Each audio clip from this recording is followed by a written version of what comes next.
ನಮಸ್ಕಾರ ಸ್ನೇಹಿತರೆ, ನಾ ಕಂಡ ಭಾರತ ಯೂಟ್ಯೂಬ್ ಚಾನಲ್ಗೆ ಸ್ವಾಗತ ಸುಸ್ವಾಗತ. ಇವತ್ತಿನ ದಿವಸ ನಾವು ಪುರಾಣ ಪುಣ್ಯಕ್ಷೇತ್ರವಾದಂಥ ಬೆಳಗಾವಿ ಜಿಲ್ಲೆಯ ಚಿಕ್ಕೋಡಿ ತಾಲೂಕಿನ ಶ್ರೀ ಕ್ಷೇತ್ರ ಯಡೂರಕ್ಕೆ ಬಂದಿದ್ದೇನೆ. ಯಡೂರು ವೀರಭದ್ರೇಶ್ವರ ದೇವಸ್ಥಾನದಲ್ಲಿರುವಂಥ ವೈಶಿಷ್ಟ್ಯಗಳು ಮತ್ತು ಮಾಹಿತಿಗಳನ್ನು ಸಂಗ್ರಹಿಸಿ ನಿಮಗೆಲ್ಲರಿಗೂ ಕೊಡುವಂಥ ಪ್ರಯತ್ನ ಮಾಡ್ತಾಯಿದ್ದೀನಿ. ಈಗ ಯಡೂರು ವೀರಭದ್ರೇಶ್ವರ ದೇವಸ್ಥಾನದಲ್ಲಿ ವಿರೂಪಾಕ್ಷ ಲಿಂಗ ಅಂತ ಹೇಳ್ತಾರೆ, ವೀರಭದ್ರೇಶ್ವರನು ಅಂತಾರೆ. ಎರಡು ಹೆಸರು ಯಾವುದೇ ಹೆಸರಿನ ಕರೆದು ಸಹಿತ ಇದೇ ದೇವರಿಗೆ ಸಲ್ಲುತ್ತೆ. ಈ ದೇವರ ಬಗ್ಗೆ ಒಂದಷ್ಟು ಮಾಹಿತಿಗಳನ್ನು ಕೊಡೋಣ. ವಿಜಯಪುರ ಮತ್ತು ಚಿಕ್ಕೋಡಿ ರಸ್ತೆ ರಾಜ್ಯ ಹೆದ್ದಾರಿ. ಈ ಹೆದ್ದಾರಿಯಿಂದ ನಾವು ಬರಬೇಕು. ಇಲ್ಲಿ ಬಂದು ಇಲ್ಲಿ ಬಸ್ ಇಳ್ಕೊಂಡು ಇರ್ಬೋದು ಅಥವಾ ನೇರವಾಗಿ ಬಸ್ಸೂ ಅದಾವೆ ಯಡೂರಕ್ಕೆ. ಈ ರೀತಿ ಬಂದು ಇಲ್ಲೊಂದು ದ್ವಾರದ ಇದೆ. ಈ ದ್ವಾರದ ಮೂಲಕ ಪ್ರವೇಶ ಮಾಡಿ ಯಡೂರಕ್ಕೆ ನಾವು ಹೋಗ್ಬೋದು. ಯಡೂರು ಶ್ರೀ ವೀರಭದ್ರೇಶ್ವರ ದೇವಸ್ಥಾನಕ್ಕೆ ಹೋಗಬೇಕು. ಈ 5 ಕಿಲೋಮೀಟ್ರ್ ಆಗುತ್ತೆ.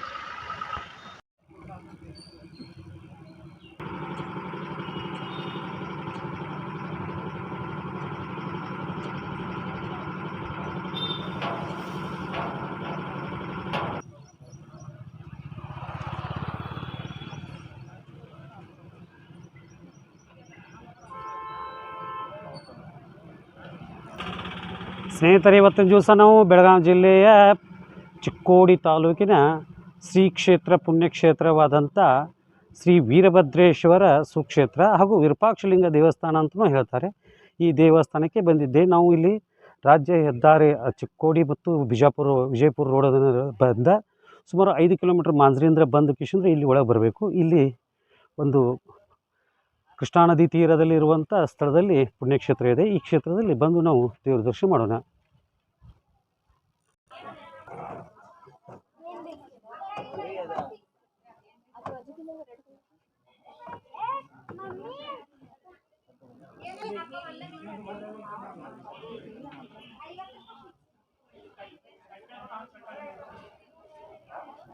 ಪ್ರತಿನಿತ್ಯ ಜಾತ್ರೆ ಸೇರಿಯಾಗಿರುತ್ತಾರೆ ಜನ.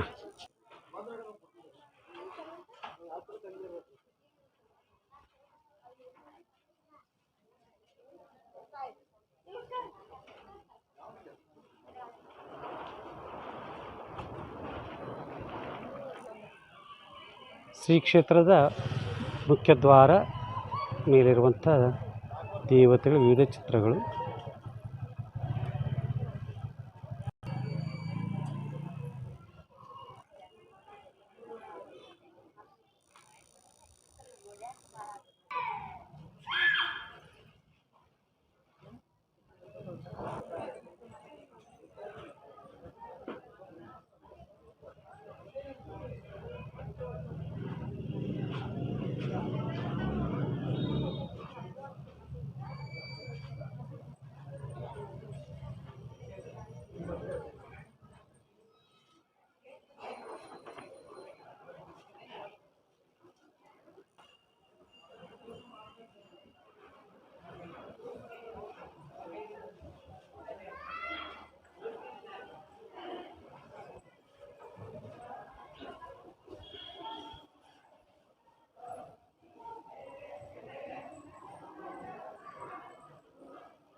ಜಂಗಮ ರೂಪಿಗೆ ಶಿವನಿಗೆ ಪಾರ್ವತಿ ಅನ್ನಪೂರ್ಣೆಯಾಗಿರುವುದು.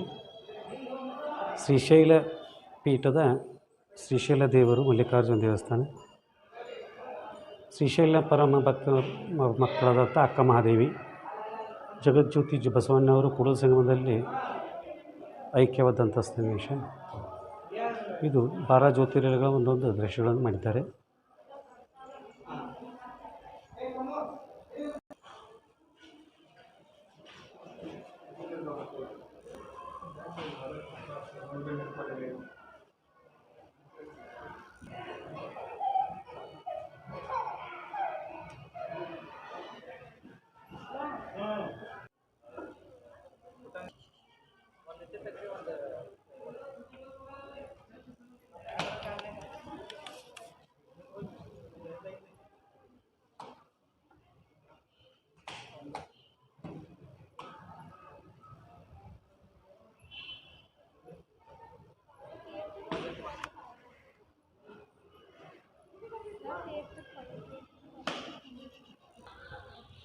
ದೇವಸ್ಥಾನದ ಮುಂಭಾಗದಲ್ಲಿರುವಂಥ ಕಳಸದ ಮೇಲೆ ಶ್ರೀ ವೀರಭದ್ರ ದೇವರು, ಭದ್ರಕಾಳಿ ದೇವಿ,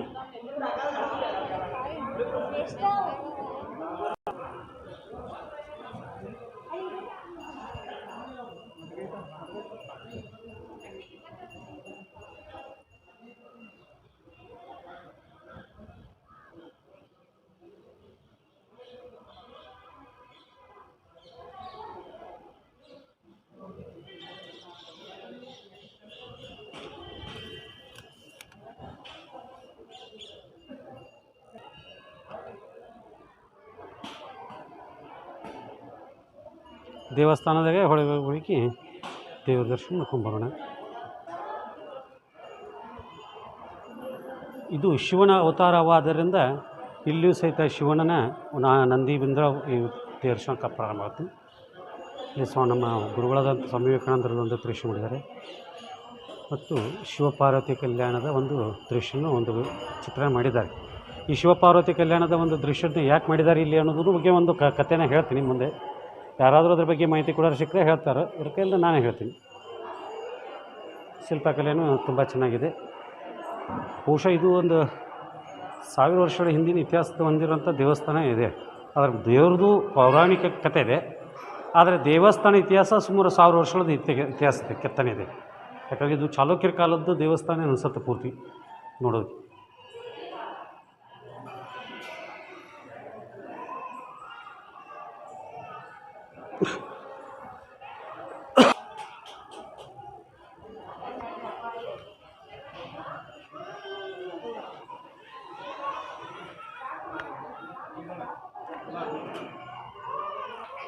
ಇತ್ತೀಚಿನ ದಿನಗಳಲ್ಲಿ ಈ ದೇವಸ್ಥಾನದ ಸುತ್ತಮುತ್ತಲೆಲ್ಲ ಭಾಗಗಳನ್ನು ಅಭಿವೃದ್ಧಿಪಡಿಸ್ತಾ ಇದ್ದಾರೆ. ತುಂಬ ಚೆನ್ನಾಗಿ ಅಭಿವೃದ್ಧಿ ಕಾರ್ಯಗಳಾಗ್ತಾ ಇದ್ದಾವೆ.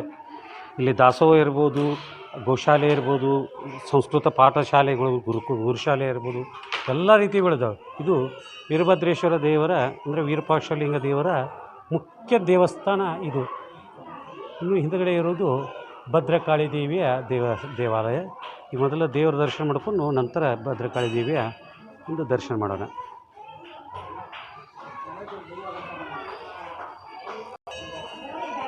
ನಂದಿ ದೇವರಿಗೆ ಶ್ರೀ ಗಣೇಶ ದ್ವಾರದ ಮೇಲಿರುವಂಥದ್ದು, ಬೆಳ್ಳಿ ಬಾಗಿಲನ್ನು ಮಾಡಿದ್ದಾರೆ. ಇದು ಮುಖ್ಯ ದೇವರು ಶ್ರೀ ವಿರೂಪಾಕ್ಷಲಿಂಗ ದೇವರು. ದಕ್ಷ ಬ್ರಹ್ಮಣ ಯಜ್ಞ ಸಮಯದಲ್ಲಿ ಸತೀದೇವಿಯ ಕಳೆದುಕೊಂಡಾಗ ಶಿವನು ವೀರಭದ್ರನ ಅವತಾರಕ್ಕೆ ಕಾರಣಕ್ಕಾರೆ. ನಂತರ ವೀರಭದ್ರ ದೇವರು ದಕ್ಷ ಬ್ರಹ್ಮಣ ಸಂಹಾರ ಮಾಡಿದ ನಂತರ ಇಲ್ಲೇ ಪಕ್ಕದಲ್ಲಿರುವಂಥ ಶ್ರೀ ಕೋಪೇಶ್ವರ ದೇವಸ್ಥಾನ ಕೆದರಾಪುರ ಅಂತೇನಿದೆ, ಆ ದೇವಸ್ಥಾನವು ಇದಕ್ಕೆ ಸಾಕ್ಷಿಯಾಗಿದೆ. ಇದು ಅಕ್ಕಪಕ್ಕದಲ್ಲೇ ಇರೋದ್ರಿಂದ ನದಿ ಆ ಕಡೆ ಮತ್ತು ಈ ಕಡೆ ಇರೋದ್ರಿಂದ ದೇವಸ್ಥಾನ ದೂರ ದೂರ ಅನಿಸುತ್ತೆ. ಸರ್, ಈ ದೇವಸ್ಥಾನ ಬಗ್ಗೆ ಒಂದು ಈ ದೇವಸ್ಥಾನ ಯಜ್ಞಕುಂಡ ಆಕಾರ ಇರೋದು ವೀರಭದ್ರೇಶ್ವರ ಹುಟ್ಟಿದ ಸ್ಥಳ. ಹೀಗಾಗಿ ಯಜ್ಞಕುಂಡ ಆಕಾರ ಇರೋದು ಕೆಳಗಡೆ ಇರೋದು, ಎಲ್ಲ ದೇವಸ್ಥಾನ ಮೇಲೆ ಇರ್ತಾವೆ. ಯಜ್ಞಕುಂಡ ಆಕಾರ ಇರೋದ್ರಿಂದ ಇಲ್ಲಿ ವೀರಭದ್ರೇಶ್ವರ ಉದ್ಭವ ಲಿಂಗ ಸ್ವರೂಪ. ಎಲ್ಲ ಕಡೆ ನಿಂತದ ಮೂರ್ತಿ ಇರ್ತದೆ, ಕೆತ್ತನೆ ಮಾಡಿ ಪ್ರತಿಷ್ಠಾಪನೆ ಮಾಡಿ ಮೂರ್ತಿ ಮಾಡಿರ್ತಾರೆ. ಅಲ್ಲಿ ವೀರಭದ್ರೇಶ್ವರ ಉದ್ಭವಲಿಂಗ ಲಿಂಗ ರೂಪದಲ್ಲಿ ವೀರಭದ್ರೇಶ್ವರ ಉದ್ಭವ ಆಗಿದ್ದು. ಅಂದರೆ ಪ್ರಯಾಗದಲ್ಲಿ ಯಜ್ಞದಿಂದ ಬಂದು ಅಥವಾ ವೀರಭದ್ರ ಸ್ವಾಮಿ ಇಲ್ಲಿಂದ ಬಂದು? ಇಲ್ಲ, ದಕ್ಷ ಬ್ರಹ್ಮಣ ಯಜ್ಞ ಸ್ಥಾನ ಇದು. ಆಮೇಲೆ ಕೋಪೇಶ್ವರ ಅಂತೇಳಿ ಇಲ್ಲಿ ಕೆದರಾಪುರ ಅಂತೇಳಿ ಐತಿ. ಅಲ್ಲಿ ಶಿವ ಕೋಪಗೊಂಡು ಕೋಪಾಗಿ ಆಮೇಲೆ ಪಾರ್ವತ ದೇವಿ ಇಲ್ಲಿ ಬಂದು ಯಜ್ಞಕುಂಡದಲ್ಲಿ ನಿಂತು ಅಲ್ಲಿ ಕೆಳಗಡೆ ನಮ್ಮದು ಬಸ್ ಸ್ಟ್ಯಾಂಡ್ ಕೆಳಗಡೆ ಬಸವೇಶ್ವರ ದೇವಸ್ಥಾನ ಐತಿ. ಆ ಪಾರ್ವತಿ ಇಲ್ಲಿ ಬಂದು ಯಜ್ಞಕುಂಡಕ್ಕೆ ಆಹುತಿ ಆದಮೇಲೆ ಆ ಬಸವೇಶ್ವರದ ಮುಖ ಆ ಕಡೆ ಕೆದರಾಪುರಕ್ಕೆ ಮುಖ ಮಾಡೈತಿ. ನಾನು ಈಗಾಗಲೇ ಕೆದರಾಪುರ ವಿಡಿಯೋ ಮಾಡಿ ಹಾಕಿದ್ದೀನಿ. ಅಲ್ಲಿ ಶಿವಲಿಂಗ ನಂದಿ ಯಾಕಿಲ್ಲ ಅನ್ನೋದ್ರ ಬಗ್ಗೆ ಕತೆ ಹೇಳಿದೆ. ಆ ನಂದಿ ಇಲ್ಲೇ. ಇದು ಮತ್ತು ಇದು ಕಾಡಸಿದ್ದೇಶ್ವರ ಬಗ್ಗೆ. ಕಾಡಸಿದ್ದೇಶ್ವರ ಅಂದರೆ ಇಲ್ಲಿ ವೀರಭದ್ರೇಶ್ವರ ಉದ್ಭವ ಆಗಿದ್ರು. ಕಾಡಸಿದ್ದೇಶ್ವರ ಒತ್ತಿದ ಉದ್ಭವ ಆಗಿದ್ದು. ಇಲ್ಲಿ ಕಾಡಸಿದ್ದೇಶ್ವರರು ಕಾಡಿನಾಗ ಬಂದು ಇಲ್ಲಿ ತಪಸ್ಸೆ ಕುಂತಾಗ ಆಮೇಲೆ ಅವ್ರಿಗೆ ಜ್ಞಾನೋದಯ ಆದ ಕೂಡಲೇ ಇಲ್ಲಿ ಲಿಂಗದ ಐತಿ ಅಂತ ಹೇಳಿ ಅವ್ರ ತಪಸ್ಸೆ ಗೊತ್ತಾಗ್ತದೆ. ಆಮೇಲೆ ಅವ್ರು ಕಾಡಸಿದ್ದೇಶ್ವರ ಬಂದು ಇಲ್ಲಿ ಲಿಂಗ ಓಪನ್ ಮಾಡಿ ಇಲ್ಲಿ ಗುಡಿ ಕಟ್ತಾರೆ, ತಯಾರು ಮಾಡ್ತಾರೆ. ಆಮೇಲೆ ಅವರು ಇಲ್ಲಿ ಮಠ ಐತೆ ಕಾಡಸಿದ್ದೇಶ್ವರ ಕತ್ತೃಗದ್ದಿಗೆ ಐತಿ. ಅದು ಈಗ ಗೋಶಾಲೆನೂ ಐತಿ. ಗೋಶಾಲೆ ಐತಿ. ಹಾಂ, ಈಗ ಒಂದು 100 ತನ ಆಕಳುಗಳದಾವೆ. ಇದು ಗೋಶಾಲೆ ಗೋಶಾಲೆ ಹಾಂ ದೇವಸ್ಥಾನದ ಐತಿ. ಗುರುಕುಲದ ಬಗ್ಗೆ ಒಂದು ಸ್ವಲ್ಪ ಮಾಹಿತಿ ಕೊಡಲಿ. ಆದರೆ ಯಾಕಂದರೆ ಈಗಿನ ಕಾಲದಾಗ ಸಂಸ್ಕೃತ ಮತ್ತು ಗುರುಕುಲದ ಬಗ್ಗೆ ಭಾಳ ಅವಶ್ಯಕತೆ ಇರುವಂಥ ಶಿಕ್ಷಣ ಇದೆ. ಗುರುಕುಲದ ಬಗ್ಗೆ ಒಂದಷ್ಟು ಹೇಳಿದ್ರೆ ಸ್ವಲ್ಪ ನಮಗೆ. ಗುರುಕುಲ ಅಂದ್ರೆ ಈಗ ಮೊದಲಿಂದ ಪೂರ್ವಜರಿಂದ ಗುರುಕುಲ ಮಾಡ್ಕೊತ ಬಂದಾರ, ಈಗೂ ಐತ್ರಿ. ಪ್ರತಿಯೊಂದು ನಮ್ಮ ಜಂಗಮ ಸಮಾಜ ಒಟ್ಟುಗಳಿಗೆ ಇಲ್ಲಿ ಕಲಿಸ್ತೀವಿ, ಸಂಸ್ಕಾರ ಕೊಡ್ತೀವಿ, ವೈದಿಕ ಕಲಿಸ್ತೀವಿ, ರುದ್ರಾಭಿಷೇಕ, ಹೋಮ ಹವನ ಎಲ್ಲನೂ ಕೊಡ್ತೀವಿ, ಉಚಿತವಾಗಿ ಕೊಡ್ತೀವಿ. ಇದು ಜಾತಿಯಾಗಿ ಇರ್ತಕ್ಕಂಥ ಅಥವಾ ಯಾರು ಬೇಕಾದ್ರೂ ಉಚಿತವಾಗಿ ಕೊಡ್ಬೋದು? ಇಲ್ಲಿ ಜಂಗಮ ಒಟ್ಟುಗಳಿಗೆ ಅಷ್ಟು. ಜಂಗಮ ಹಾಂ.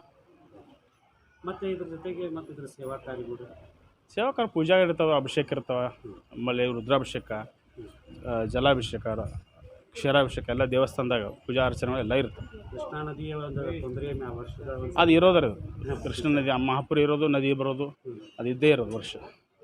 ಕೃಷ್ಣಾ ನದಿ ಪಕ್ಕದಲ್ಲಿ ಹಾಂ, ಪಕ್ಕದಲ್ಲಿ ಇರೋದು. ಧನ್ಯವಾದಗಳು.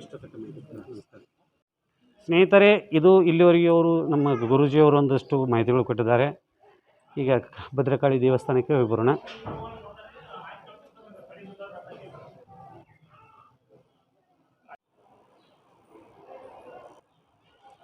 ಶ್ರೀ ಕಾಡಸಿದ್ದೇಶ್ವರ ದೇವಸ್ಥಾನ ಈ ದೇವಸ್ಥಾನದ ಮೂಲ ಮಠದ ಸ್ವಾಮೀಜಿಯವರು ಕಲ್ಲಿನಲ್ಲಿ ಕೆತ್ತಿಸಿರುವ ಗಣೇಶ.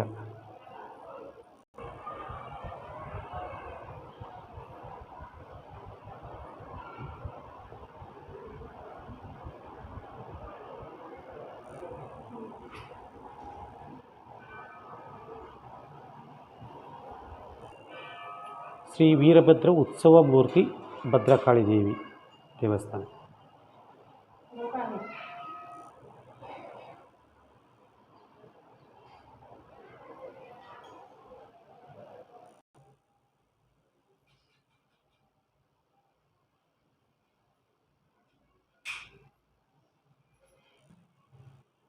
ಶ್ರೀ ಭದ್ರಕಾಳಿ ದೇವಿ ಶ್ರೀ ವೀರಭದ್ರೇಶ್ವರ ಧರ್ಮಪತ್ನಿ ಅಂತ ಹೇಳ್ತಾರೆ. ಪಾರ್ವತಿ ದೇವಿಯ ಅವತಾರ.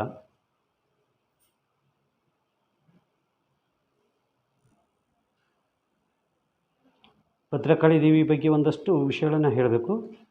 ದಕ್ಷ ಬ್ರಹ್ಮಣ ಯಜ್ಞಕುಂಡದಲ್ಲಿ ಸತೀದೇವಿ ಆತ್ಮಾರ್ಪಣೆ ಮಾಡಿದಾಗ ವೀರಭದ್ರ ದೇವರು ಬಂದು ಈ ದಕ್ಷ ಬ್ರಹ್ಮಣ ಸಂಹಾರಕ್ಕಾಗಿ ಮತ್ತು ರಾಕ್ಷಸ ಸಂಹಾರಕ್ಕೆ ಯುದ್ಧ ಮಾಡ್ತಿರ್ತಾರೆ. ಆದರೆ ರಾಕ್ಷಸರ ಪ್ರತಿ ಹನಿಯು ಒಂದೊಂದು ರಕ್ತವು ಭೂಮಿ ಮೇಲೆ ತಾಕಿದಾಗ ಅದರಿಂದ ನೂರಾರು ಸಾವಿರಾರು ರಾಕ್ಷಸರು ಮತ್ತೆ ಉದ್ಭವಿಸ್ತಿರ್ತವೆ. ಆಗ ವೀರಭದ್ರವರಿಗೆ ಎಷ್ಟೇ ಸಂಹಾರ ಮಾಡೋದು ರಾಕ್ಷಸರ ಸಂಹಾರ ಆಗದೇ ಇದ್ದಾಗ ತಾಯಿ ಮತ್ತೆ ಜಗನ್ಮಾತೆಯನ್ನು ಪ್ರಾರ್ಥಿಸಿದಾಗ ಜಗನ್ಮಾತೆಯ ಒಂದು ಅಂಶ ಭಾಗವೇ ಭದ್ರಕಾಳಿ ದೇವಿಯಾಗಿ ಬರ್ತಾರೆ. ಅವರು ಬಂದು ತನ್ನ ನಾಲಿಗೆಯನ್ನು ಮೂಲಕ ಚಾಚಿ ಆ ರಾಕ್ಷಸರ ರಕ್ತ ಹೀರುವ ಮೂಲಕ ಈ ರಾಕ್ಷಸರ ಸಂಹಾರ ಮಾಡಿದ್ದು ವೀರಭದ್ರ ದೇವರ ಜೊತೆಗೆ ಈ ಭದ್ರಕಾಳಿ ದೇವಿಯು ರಾಕ್ಷಸ ಸಂಹಾರ ಮಾಡೋಕ್ಕೆ ಕಾರಣೀಭೂತಾಗ್ತಾರೆ.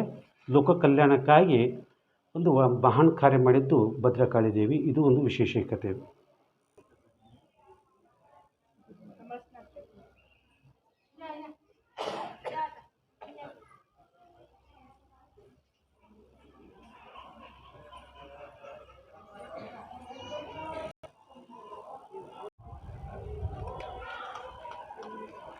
ದೇವಸ್ಥಾನ ಹೊರಗಡೆದು ಇದು ಅನ್ನ ಛತ್ರ ಪ್ರತಿನಿತ್ಯ ದಾಸೋಹ ನಡೆಯುತ್ತೆ ಇಲ್ಲಿ.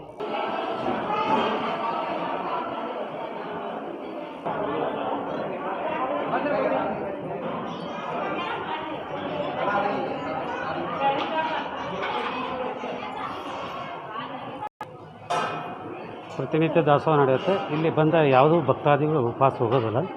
ಬಂದು ದೇವರ ದರ್ಶನ ತೊಗೊಂಡು ಪ್ರಸಾದ ತೊಗೊಂಡು ಹೋಗುವಂಥದ್ದು ವಾಡಿಕೆ ಇಲ್ಲಿ ಜನರು.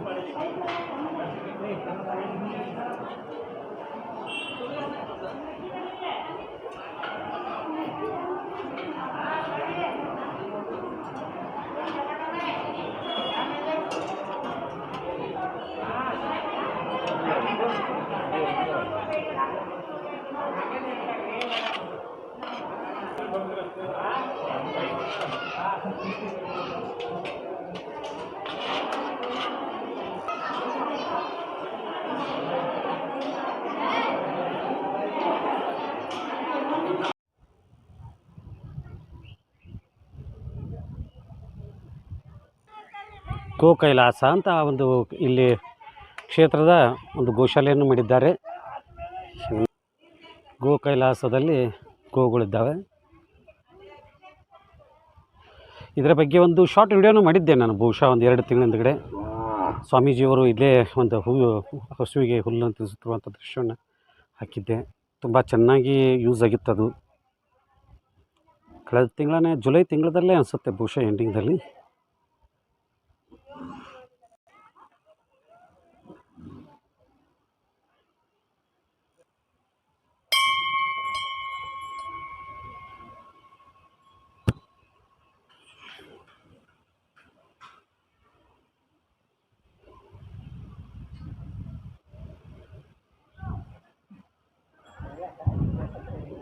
ನೀನು ಬರ್ತಿಲ್ಲ ಅಜ್ಜ ಗೋಶಾಲೆದು, ಮತ್ತು ನೀನು ಅಲ್ಲ ಗೋಪಾಲಕ್ಕೆ. ಇದರ ಬಗ್ಗೆ ಒಂದು ಶಾರ್ಟ್ ವಿಡಿಯೋ ಇತ್ತು, ನೀವು ನೋಡಿದ್ರಿ.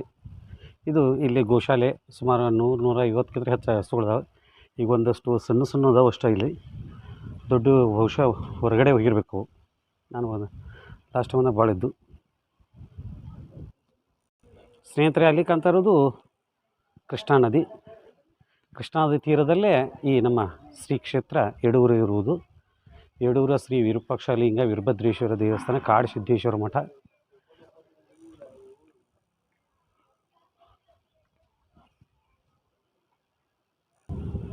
ಯಾವ ಗಂಗೆ ನದಿ ಹೆಸರನ್ನು ಕೇಳಿದರೆ ಸಾಕು, ಪುಣ್ಯ ದರ್ಶನ ಮಾಡಿದರೆ ಸಾಕು, ಪಾಪ ಸಂಹಾರ ಆಗುತ್ತೆ ಅಂತ ಹೇಳ್ತಾರೆ. ಆ ನದಿಯ ಸಮಾನವಾದ ಮತ್ತೊಂದು ನದಿಯೇ ಈ ನಮ್ಮ ಕೃಷ್ಣಾ ನದಿ.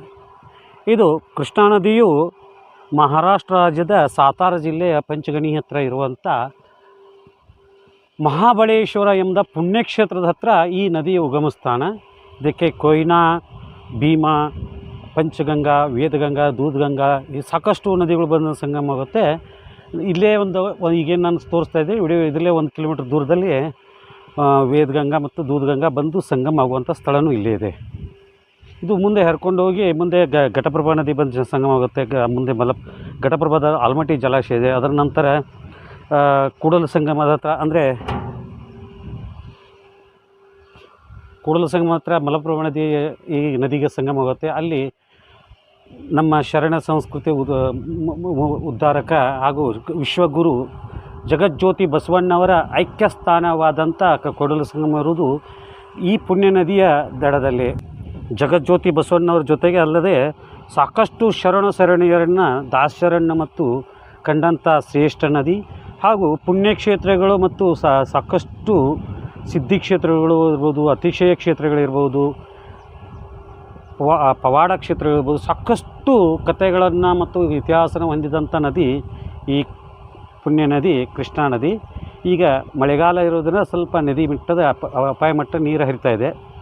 ಆದರೂ ನಾನು ನದಿಯಲ್ಲಿ ಬಂದು ಒಂದು ಬೋಟ್ ಇತ್ತು, ಹಂಗೆ ಸುಮ್ಮನೆ ನೋಡೋಕತ್ತೆ ತರಬಿಗಾರ ಅಲ್ಲಿ ನಿಂತು ಒಂದು ವಿಡಿಯೋ ಮಾಡ್ತಾಯಿದ್ದೀನಿ. ಹಾಗೆ ಮುಂದೆ ತುಂಗಭದ್ರಾ ನದಿಯಿಂದ ದೊಡ್ಡ ಅಣೆಕಟ್ಟು ಇದೆ. ಮುಂದೆ ಶ್ರೀಶೈಲಂ ಹತ್ರ, ಇದು ಶ್ರೀಶೈಲಂ ಹತ್ರ ಹೋಗಿ ಇದಕ್ಕೆ ಪಾತಾಳ ಗಂಗೆ ಅಂತ ಹೆಸರನ್ನು ಕರೆಸ್ಕೊಳ್ತಾಳೆ. ಹೀಗೆ ಹರಿತಾ ಇರ್ತಾ ದಕ್ಷಿಣ ಭಾರತದಲ್ಲಿ ಅತ್ಯಂತ ದೊಡ್ಡ ನದಿ ಮತ್ತು ಪವಿತ್ರವಾದ ನದಿ ಆಂಧ್ರ ಪ್ರದೇಶದ ವಿಶಾಖಪಟ್ಟಣಂ ಹತ್ರ, ಈಗ ಸದ್ಯಕ್ಕೆ ತೆಲಂಗಾಣದ ಅಷ್ಟು ನೆನಪಾಗ್ತಲ್ಲ, ಅಲ್ಲಿ ಹೋಗಿ ಈ ನದಿ ಗಂಗಾಸಾಗರವನ್ನು, ಅಂದರೆ ಬಂಗಾಳ ಕೊಲ್ಲಿ, ನಿಮ್ಮ ಈಗಿನ ಭಾಷೆ ಒಳಗೆ ಏನು ಹೇಳ್ತಾರೆ ಅದು ಬಂಗಾಳ ಕೊಲ್ಲಿಯೊಳಗೆ ಸೇರುತ್ತೆ. ಆದರೆ ಗಂಗಾಸಾಗರನ ಸಂಗಮದೊಂದಿಗೆ ಈ ನದಿಯ ಪಾತ್ರ ಮುಗಿಯುತ್ತೆ. ಇದು ಕೃಷ್ಣಾ ನದಿ.